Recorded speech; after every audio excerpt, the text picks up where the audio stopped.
Focal Online TV. You say Focal Online TV? Focal Online TV is located within a Tobo Village community along the Japanese Highway. Tell me more about the platform. This platform, called Focal Online TV Daily Edition of Inside the Print Media, does not encourage any form of dialogue between the viewers and the presenters. Oh, you mean nobody calling there? No, you can't call on a show. Let me talking out like when we're no calling there.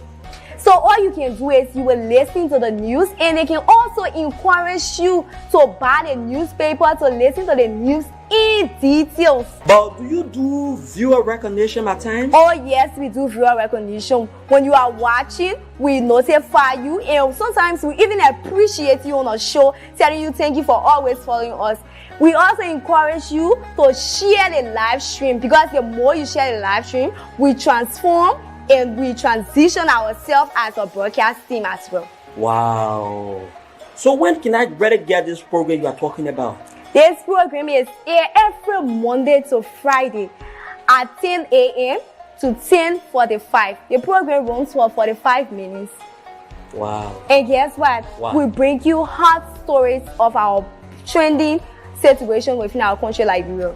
Imagine hearing stories from Hot Pepper newspaper, from the Daily Observer newspaper, from Front Page Africa. Are you a lover of Front Page Africa? Oh yes, I'm a lover of Front Page Africa, and the Women Voices, and a lot more. Not forgetting international news, BBC, Wow. CNN, ABC News. So we bring you headlines from those standpoints. Wow, that is very, very, very amazing. So we say, join us every day on the daily edition of Inside the Print Media at 10 a.m. with the headlines of top stories in our country and the world at large on Focal Online TV.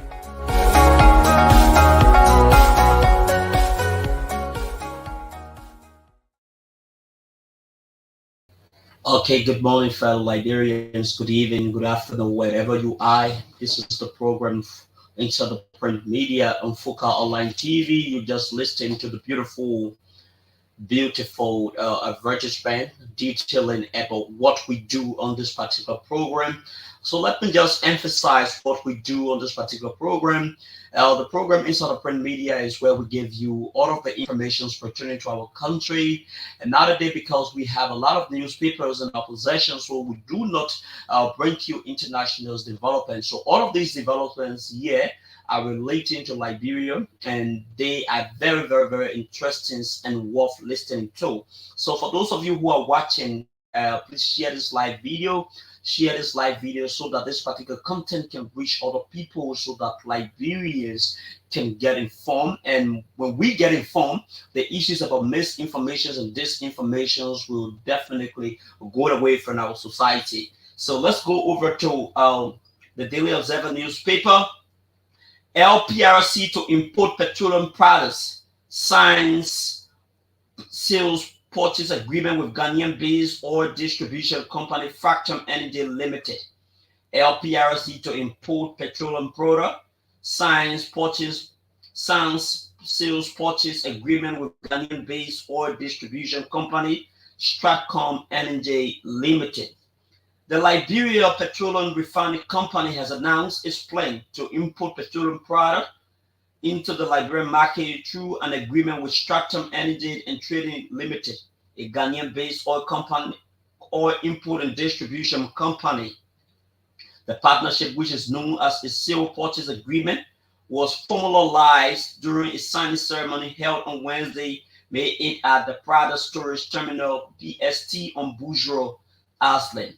LPRC Managing Director Amos B. Tue hailed the agreement as a significant movement for the company, stating, "Today is a truly date in the history of the LPRC. This is a milestone achievement since the founding of the company." He explained that the decision to import petroleum product is part of LPRC responsibilities to distribute, store, and sell such products. After many years, LPRC is embarking on a momentous journey of importing petroleum products, he said, to emphasize that the goal is to ensure energy security and market stability We believe that this is necessary to ensure energy security for our country and at the same time to ensure market stabilization and balance in the market overall, he added. To clarify that LPRC role could be focused on the supply and distribution of product rather than entering the retail market.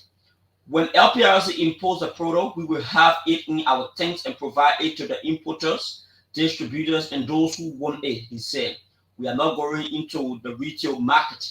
The new partnership with Stratum Energy was the result of discussions with potential suppliers in the region. As a result of the discussion, the management of LPRC, with the approval of the board, has seen it necessary to forge a strong partnership with Stratum Ghana for the supply of petroleum products on the Liberian market, where said the executive director of Stratum Energy and Trading Limited, Harris Campbell, expressed enthusiasm about the partnership and its potential benefits. We have been engaged in LPRC for some months now, and we are happy this engagement is finally out at fruition. Campbell said, we hope that this partnership will create other opportunities to strengthen the Liberian petroleum sector. LPRC Board Chairman Aaron Weigand highlighted the importance of the deal for Liberian fuel security and stability. We are about to sign an agreement that will make LPRC ensure that we have security in this country, he said. If we have fuel available on the Liberian market, it will lead to political and economic stability. Weigand clarified that the agreement with Stratum is not intended to block other importers from bringing products in the country. The board instructed LPRC not to exceed 30% of the supply on the market for the first year, he stated. He also mentioned that LPRC is open to working with other potential suppliers. The agreement marks a major step for LPRC and Stratum Energy in their efforts to enhance the availability and affordability of petroleum products in Liberia. The partnership aims to strengthen the country's energy security and support the broader economy. So with this being said, this is how we move over to another headlines on the Daily Observer newspaper. Drug more dangerous than Kush in Liberia, LDEA discloses.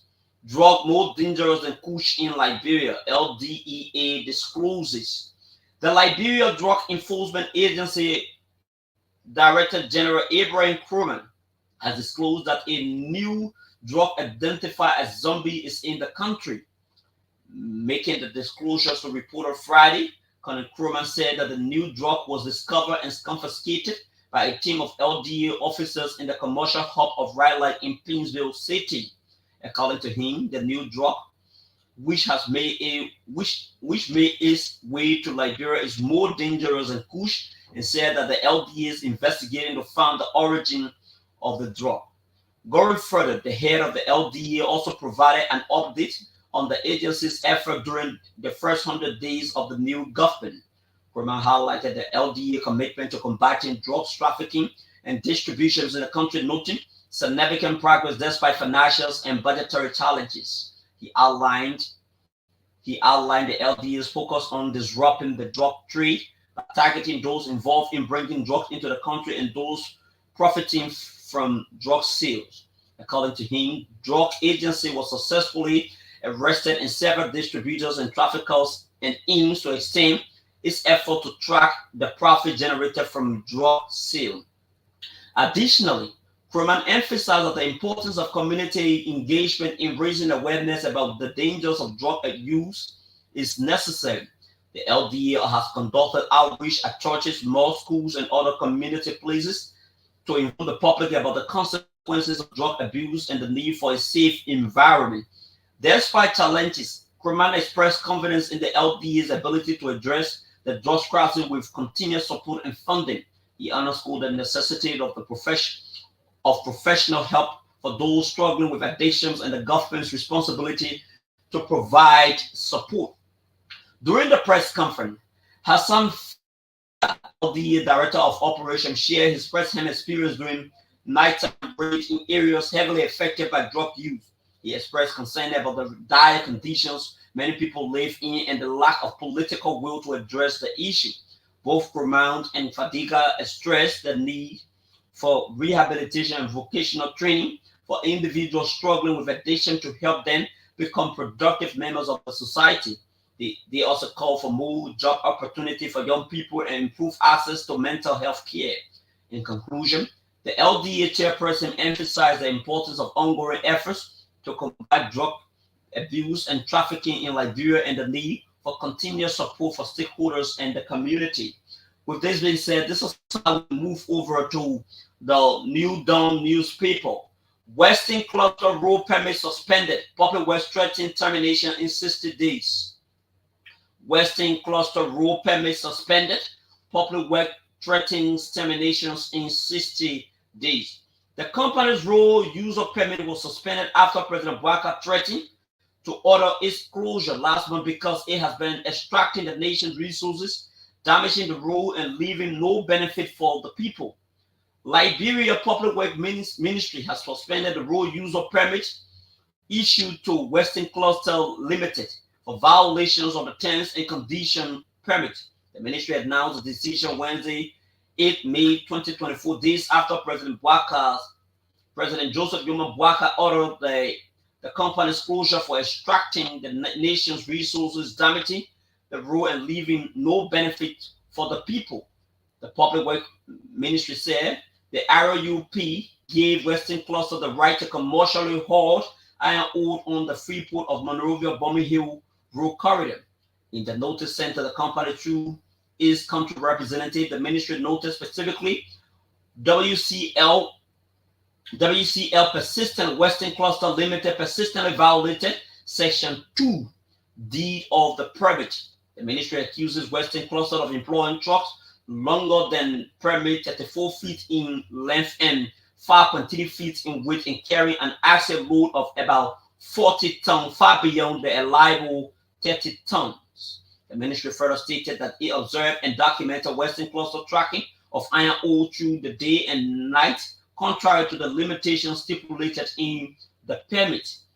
It explained that the permit restricts the trucking of iron ore only between 7 p.m. to 6 a.m. The Ministry of Public Works further charged Western Cluster for non-compliance with Section 3A of the permit, which requires a company to erect and install heavy breaches at the points of departures and Clay Junction, respectively. It claims that the company has failed to uphold this transparency and accountability measure. Moreover, the ministry needs Western Clusters to its failure to maintain and repair the reference road corridor, thereby eroding pliability and posing challenges to other road users. The Works Ministry, however, because that before the issuance of this notice suspending Western Cluster user permit, in November 6, 2023, suspension was effected against these very violations.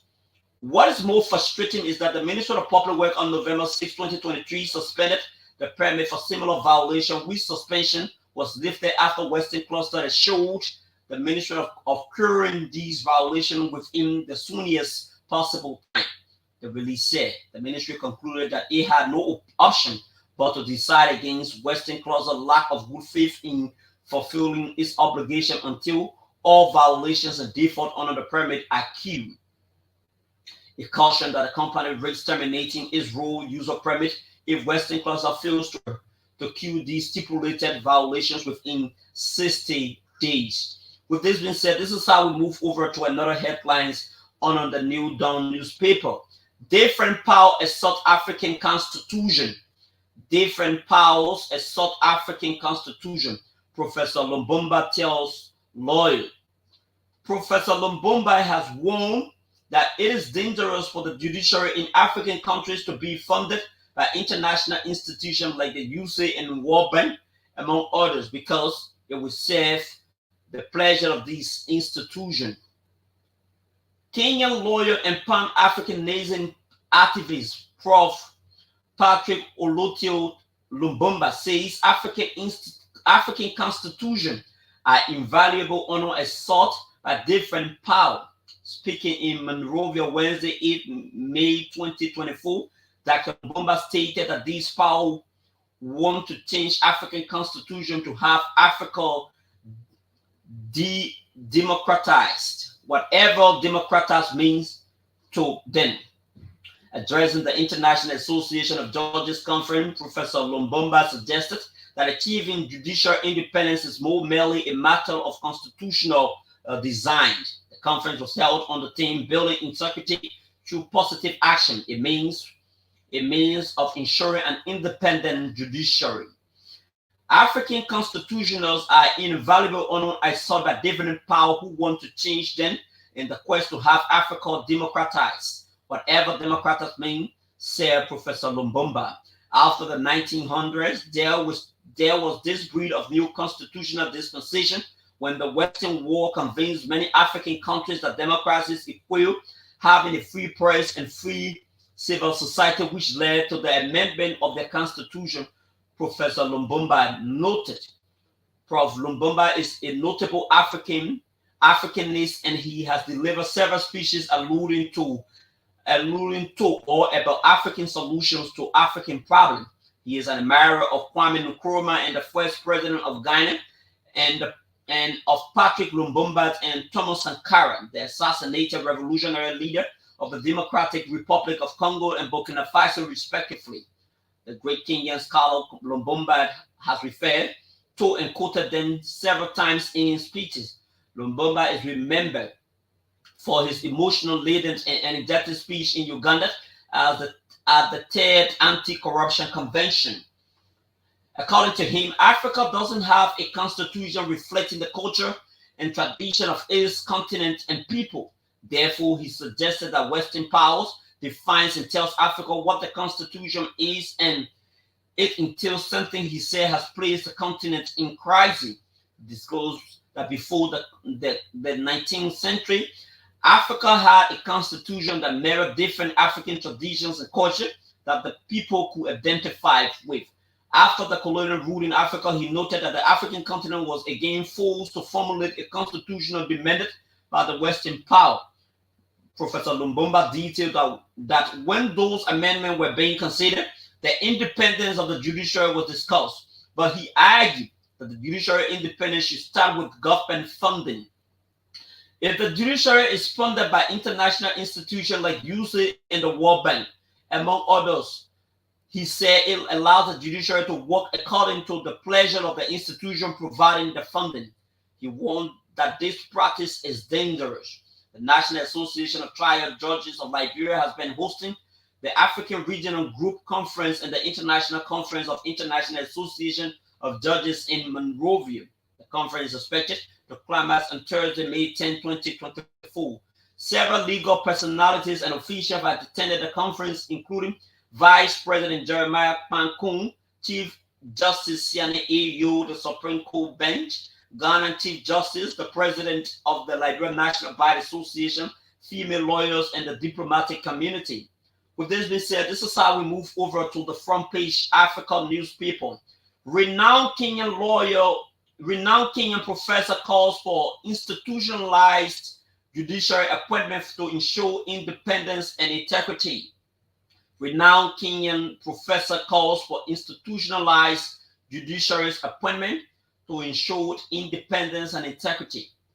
To ensure judicial independence and integrity, the appointment of judges and other judicial officers should be done by an institutionalized body instead of being done by President and Chief Justice, says Professor Patrick Lutokinyo Lumbumba, the director of the Kingdom School of Law and renowned activist. Professor Lumbumba made the comments in his address at the ongoing meeting of the African Regional Group of the International Association of Judges Conference in Monrovia. When you have in your constitutional dispensation a system where there is a strong judicial service commission, which involves the judiciary, involves the bar, provides members to the society, involves the cabinet, then you are immunizing the judges from political interference. In a number of countries, that is now the system that is used, Professor Lumbumba said. Speaking on the theme integrity through positive action, a means of ensuring judiciary, Professor Lumbumba said, achieving judicial is not merely a matter of constitutional design. It requires a constant commitment to integrity and ethical conduct among judicial officers and court personnel, and an enhanced understanding of the public on the role it plays in realizing the goal. He said, while legal frameworks and constitutional provision provide a model for judicial autonomy, their effectiveness ultimately hinges on those entrusted with the implementation. African countries, the Constitution gives the president the power to nominate, with the consent of the Senate, appoint a chief justice and 4 associate justices of the Supreme Court. The president also has the power to judges and magistrates of subordinate courts. The Nigerian Constitution also called for judges to be removed from office only through impeachment by the House of Representatives and conviction by the Senate. Through the process, Associate Justice Kabana M. Jane was removed in 2019. Since then, there has been split opinions on his removal and calls for judicial independence in Liberia. Professor Lumbumba, addressing the judges and lawyers, said, while there is no perfect method in appointing judges and other judicial method, the best way, in his opinion, is a system that is more collegiate and more institutional. The manner in which you compose the judiciary from the magistrate seat to the Supreme Court must be a law that is clear and that is designed to immunize the judicial officers from the whims and caprices of politicians. It is important that the removal of judicial officers must not be within the whims and caprices of politicians, but must be an open system that allows judicial officers to know that whether he or she is removed from office, there will be due process to uphold their integrity. Professor Lumbumba called on the judicial actors not to be desperate for material things. He acknowledged politicians will always attempt to interfere in the judiciary, but it is incumbent on the judges to stand firm and resist their temptation. Judicial officers must deliver themselves from temptation, he said. According to him, the judiciary has an increasingly important mandate in defining citizens' rights in areas that are crucial to their well-being, as such health, industrial relations, social security, human rights, family relations, among others. Shared responsibility. He called for a shared responsibility in building integrity in the judiciary, and this can be achieved through a determinant role of judicial appointment in enhancing independence, effectiveness, accountability, and legitimacy of the judiciary, addressing systematic corruption in the judiciary and depoliticizing the judiciary, improving transparency, empowering court personnel to be part of the solution in building the judiciary's integrity, among others. On addressing systematic corruption in the judiciary, he said, corruption in his perception diminish trust in judiciaries and undermine key judicial functions, such as dispute resolution and protection of property rights. However, corruption may inadvertently compromise the independence of the judiciary, thereby impeding judges' capacity to fulfill accountability duties. To reduce politicization of the judiciary, he calls on judges to base their decisions solely on legal principle, precedents, and evidence, without regard to political consideration, and to resist any attempt by political actors or interest groups to influence their decision or undermine judicial independence. Speaking further, he said, true transparency goes beyond simply granting access to court proceedings and information. It requires disseminating information in a format that is easily understandable, especially for those who may lack a legal background or have limited literary skills, he said. With this being said, this is how we move over to another story on the front page African newspaper. Ex-Liberian envoy weighs in on World and Economic Crime Code establishment, hails President Boubacar for the move. Former Liberian ambassador to the U.S., Canada, and Mexico, Jeremiah Solonte, has commended President Joseph Boubacar for his commitment to establishing the World and Economic Crime Code in Liberia. Recently, President Boubacar signed an executive order to establish an office of the court in Liberia, following the signing of a resolution by both houses of the Liberian parliament.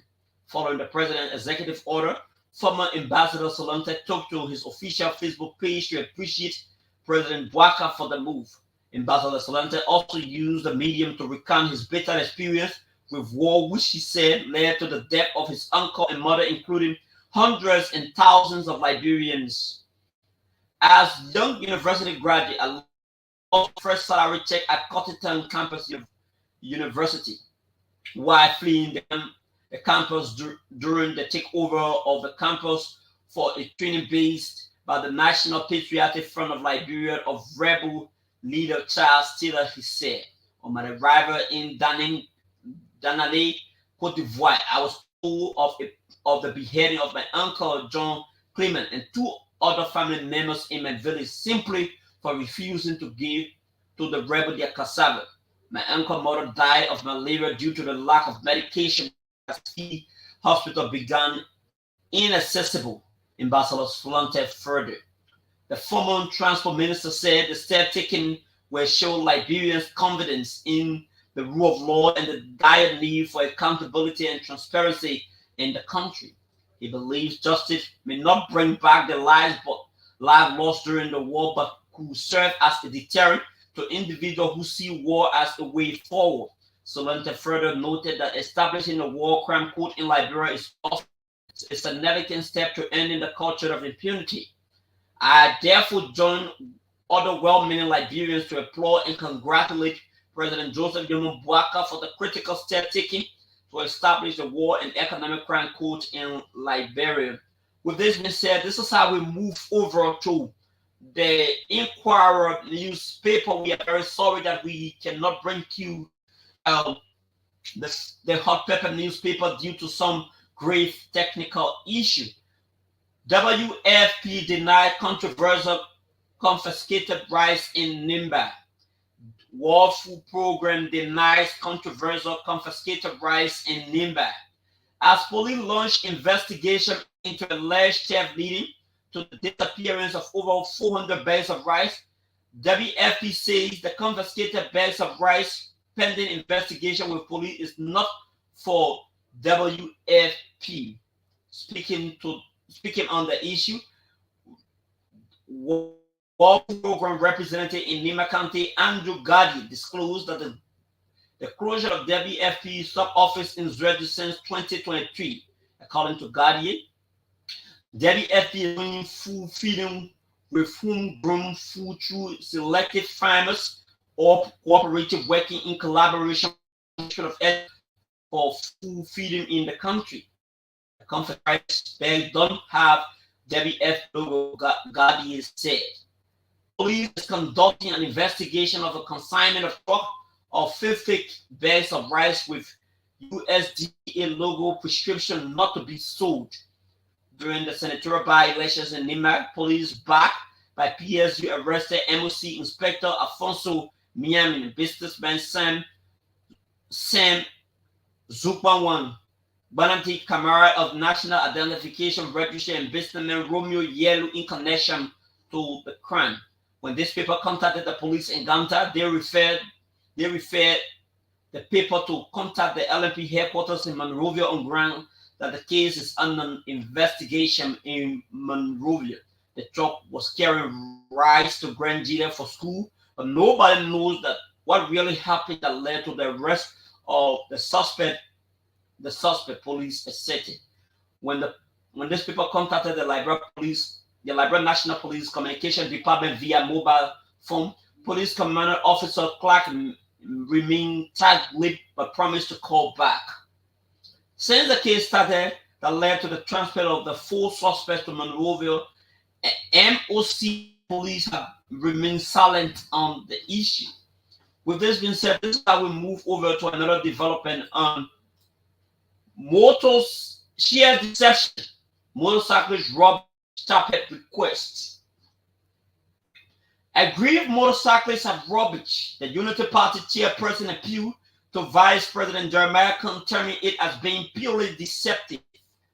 Recently, Tebuto Tapet appealed to Vice President Jeremiah Kun to prevail on government to relinquish its plans of putting motorcyclists and Keke Rider from plying the principal streets. Speaking to the leader of the aggrieved motorcyclists, Chokon Gray, yesterday he explained that Chairman Tapet knew about the government plans towards them.